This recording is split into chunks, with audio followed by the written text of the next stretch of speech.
मैं doctor Gulab Chand Meena, associate professor political science, SRP government PG college Bandikui. आज हम बात करेंगे लोकतंत्र पर नेहरू के क्या विचार थे।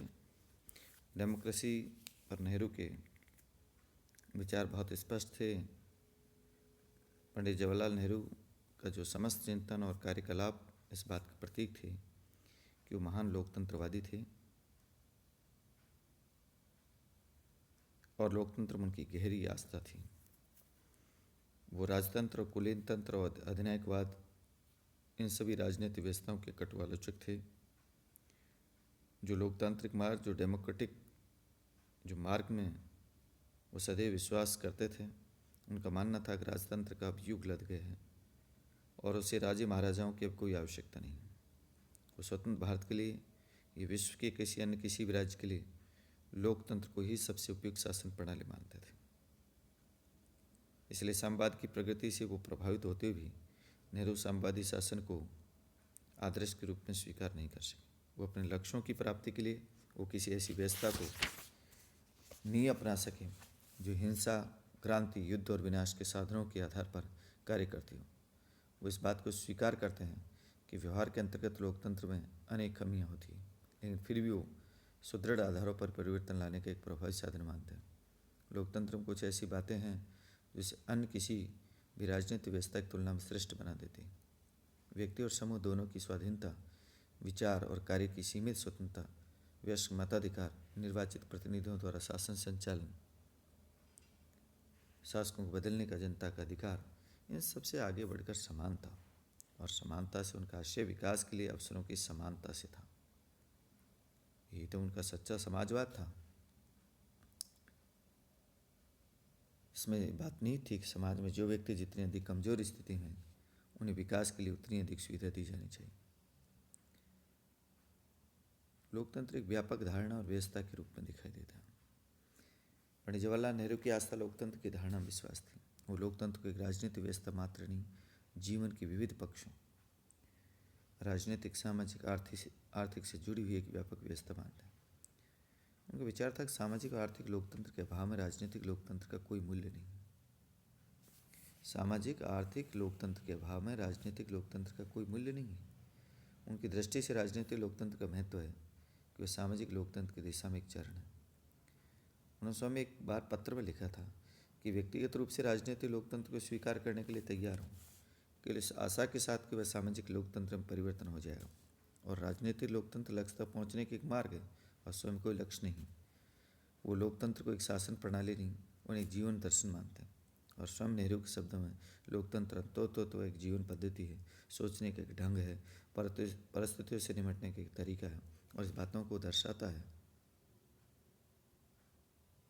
कि लोकतंत्र के लिए धर्मनिरपेक्षता के आदर्श को अपनाना नितांत आवश्यक है।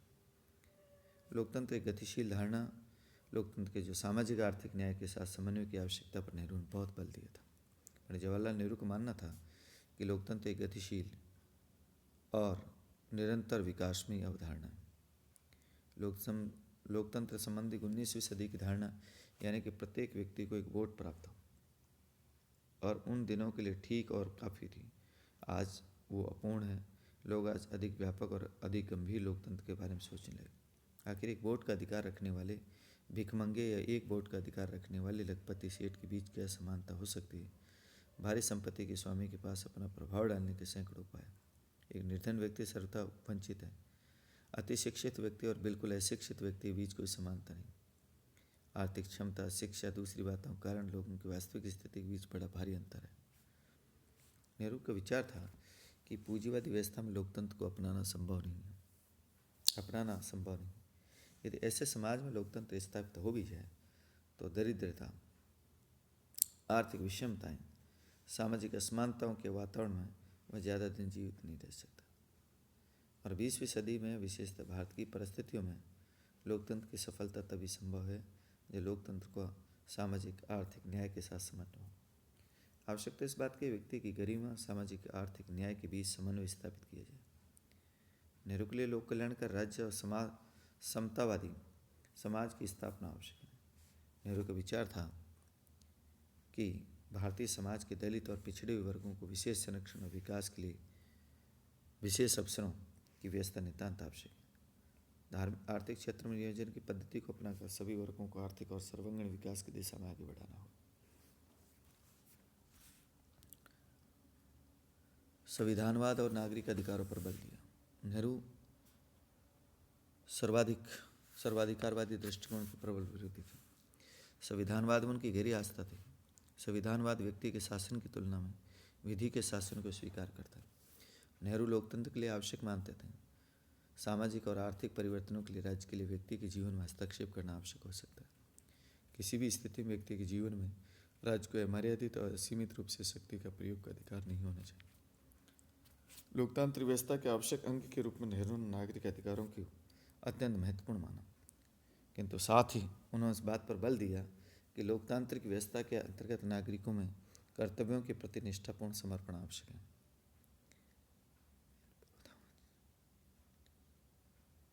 सत्ता के विकेंद्रीकरण का आग्रह।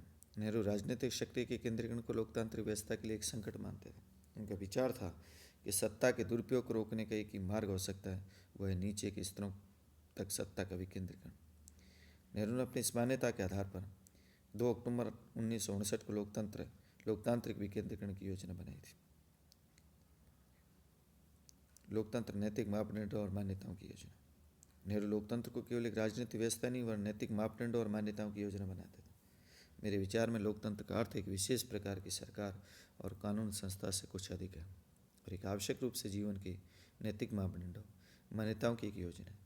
आप लोकतांत्रिक हैं अथवा नहीं हैं, ये इस बात पर निर्भर करता है कि आप एक व्यक्ति और एक वर्ग के रूप में किस प्रकार के आचरण और चिंतन करते हैं। लोकतंत्र के लिए अनुशासन, सहिष्णुता, पारस्परिक सद्भावना ये आवश्यक है और अपनी स्वतंत्रता के लिए दूसरों की स्वतंत्रता के प्रति आदर भाव होना ये आवश्यक है। लोकतंत्र में परिवर्तन आपसी विचार विमर्श समझाने बुझाने के आधार पर किए जाने हिंसक उपायों से नहीं। नेहरू का साफ थॉट था कि यदि हम विश्लेषण करें तो निसंदेह रूप से स्पष्ट होता है कि लोकतंत्र में उनका आशय था कि समाज या आत्मानुशासन। उन्होंने कहा था कि आप लोकतंत्र की सैकड़ों परिभाषा दे सकते हैं, डेफिनेशन दे सकते हैं, किंतु उसकी एक परिभाषा निश्चित रूप से समाज का आत्मानुशासन है। ऊपर से थोपा गया अनुशासन जितना कम होगा, आत्मानुशासन उतना ज़्यादा होगा। आत्मानुशासन की स्थिति को प्राप्त करने के लिए नेहरू ने शिक्षा व्यवस्था पर पूरा बल दिया। लोकतंत्रवादी के नाते व्यक्ति के महत्व में नेहरू का अटूट विश्वास था। उनका सिद्धांत ये था कि राज्य व्यक्ति के लिए है, न कि व्यक्ति राज्य के लिए। नेहरू अपने विरोधियों के विचारों के प्रति सहनशीलता और सम्मान की भावना रखते थे। उनकी दृष्टि से हठवादिता, रूढ़िवादिता की प्रवृत्ति लोकतंत्र के लिए घातक थी।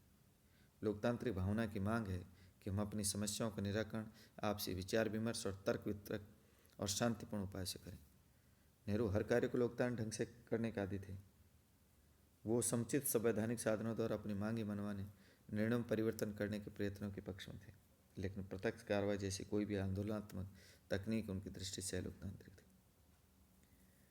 संसदीय व्यवस्थाओं की श्रेष्ठता में विश्वास। लोकतांत्रिक शासन में जो विविध प्रकार के हो सकते हैं, नेहरू उसमें संसदीय व्यवस्थाओं को सबसे अधिक उपयुक्त समझता था। उनका विचार था कि ये व्यवस्था वाद विवाद और विचार विमर्श के लिए अधिक अवसर देती है। प्रत्येक स्तर पर निर्णय की लोकतांत्रिक प्रक्रिया को अपनाया जाता, अल्पसंख्यकों के हित और भी अधिक सुरक्षित होते।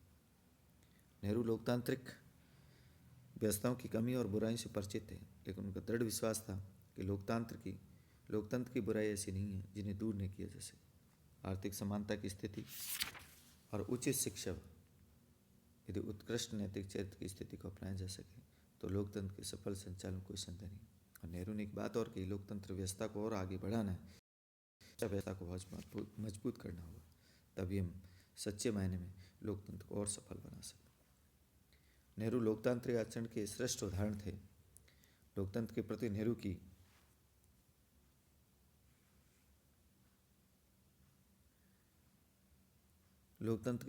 की समस्त जो आस्था मौखिक ही नहीं थी, और उसका समस्त जीवन लोकतांत्रिक आचरण का श्रेष्ठ उदाहरण था। उन्हें भारतीय जनता के बीच लोकप्रियता और देश की चमत्कारिक नेतृत्व की स्थिति प्राप्त थी। लोकतांत्रिक मान्य मर्यादाओं से तनिक भी हटने की बात उनके मन मस्तिष्क में नहीं गई। उनके राजनीतिक विरोधी भी उनके समस्त राजनीतिक जीवन को लोकतांत्रिक आचरण का श्रेष्ठ मानते थे। नेहरू की काल